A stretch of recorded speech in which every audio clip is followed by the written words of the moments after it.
Kita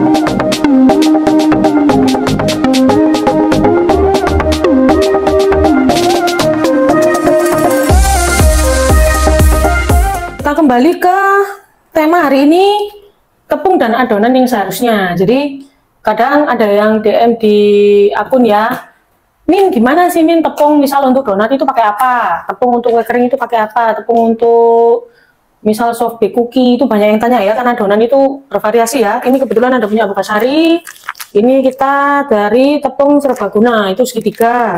Ini protein rendah ya, protein rendah. Ini kebetulan juga Bukasari, kita pakai yang kunci biru.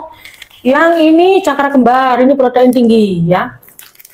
Nah, lalu gimana caranya kita bisa membedakan ini harusnya dipakai yang mana kira-kira ya Min? Jadi ini tadi serbaguna, rendah, tinggi. Kita membahas satu-satu dulu. Kalau kue kering harusnya kalau kalian mau teksturnya renyah dan ringan, harusnya kita gunakan yang protein ini rendah ya. Protein rendah, kenapa protein rendah? Karena nanti diharapkan tekstur kue keringnya itu akan benar-benar renyah. Kalau kalian pakai yang serbaguna bisa, tapi flavor kalau pakai serbaguna dia itu kayak akan oily. Kalau kalian buat kue kering pakai tepung serbaguna, dia akan oily ya hasilnya. Kurang lebih seperti itu, tergantung karakter resepnya. Jadi kalau kalian mau rubah jenis tepung, siap-siap trial dan error ya kalau sudah punya resep sendiri. Tapi yang pasti di Nastar sendiri selalu pakai kalau kue kering itu kunci ya, yang rendah, pro rendah. Jadi semua sama, apapun mereknya selalu pakai yang protein rendah kalau untuk kue kering yang ingin hasilnya renyah. Lalu kalau untuk soft bake cookie gimana Min? Kebetulan kita juga penjual soft bake cookie ya.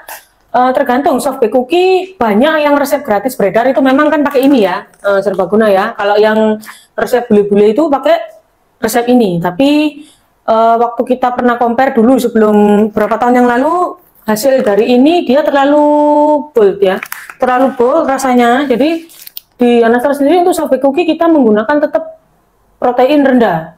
Jadi rasanya itu ringan, bisa les manis juga bisa. Jadi intinya tidak oily ya. Kalau yang tepung ini dia memang menyerap dengan sangat baik kalau yang pro rendah ini ya. Kemudian kalau sejenis kayak donat gitu, donat ada beberapa resep yang beredar, itu mereka di mix protein tinggi dan serbaguna. Supaya hasilnya gimana? Kalau dia pakai ini aja, nanti dia hasilnya kurang kokoh. Sementara serbaguna untuk menjaga kokohnya, yang ini untuk supaya seratnya bagus kayak gitu ya. Tapi ada juga yang pakai full tepung protein tinggi juga bisa. Jadi kembali ke resep basic masing-masing. Lalu untuk nastar gimana Kak? Untuk nastar kita juga pakainya yang ini.